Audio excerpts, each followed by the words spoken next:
The red versus the black. The rivalry began during the early days of the AFL, and from the beginning, no member of the opposing organization could escape the fury.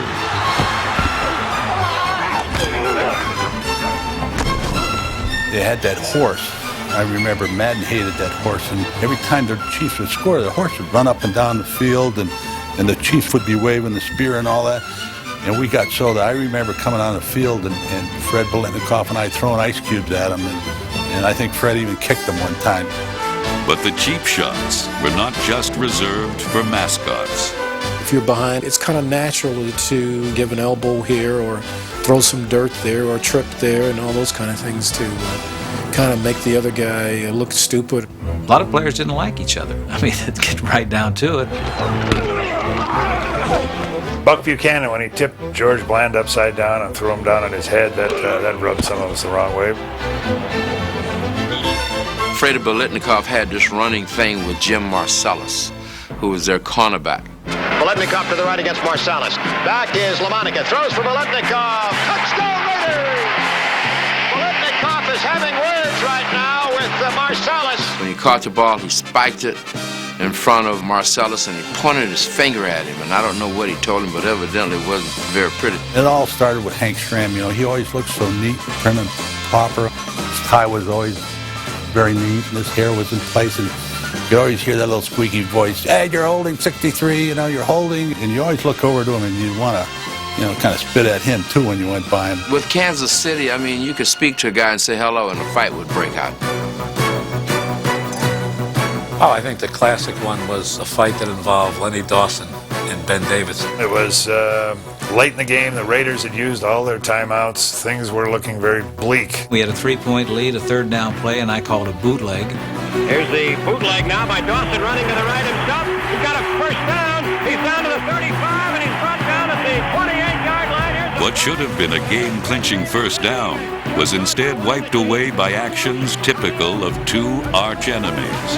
Davidson and Taylor are going at it. There are at least 8 Chiefs. Here come all the Raiders. Holy Toledo, it's a free-for-all. Lenny very much needed to be touched down, but I figured being a conscientious defensive end, I should touch him down, which is illegal now with my helmet in his back. Here comes Otis Taylor. He came flying at Ben, and the referees penalized the Kansas City Chiefs. We got the ball back as a result of that. We drive to near midfield, and with 3 or 4 seconds left to go, Blanda kicks a 48-yard field goal, and we get out of there with a 17-17 tie. It is good. It's good. It is good. Their contests were punctuated by more than just malice.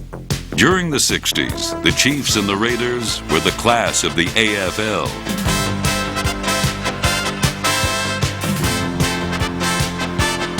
The first 5 years I was with the Chiefs, every time we played them, it was either for the lead in the division or the conference championship. Such was the case in 1969, when Oakland beat Kansas City 2 times during the regular season. So we had to go out there to play them for the right to go to Super Bowl IV.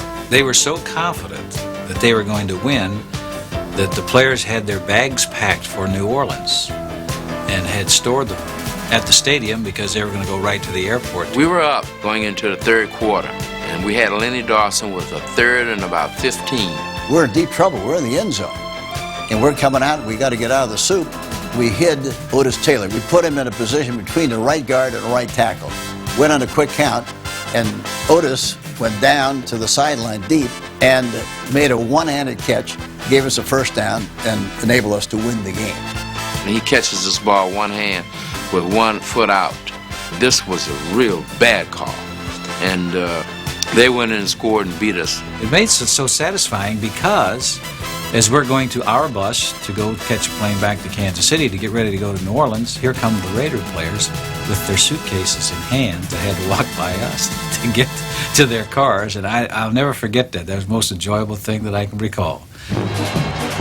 The defining legacy of this rivalry is not only the championships, but the rancorous battles that were endured in order to reach those victorious ends.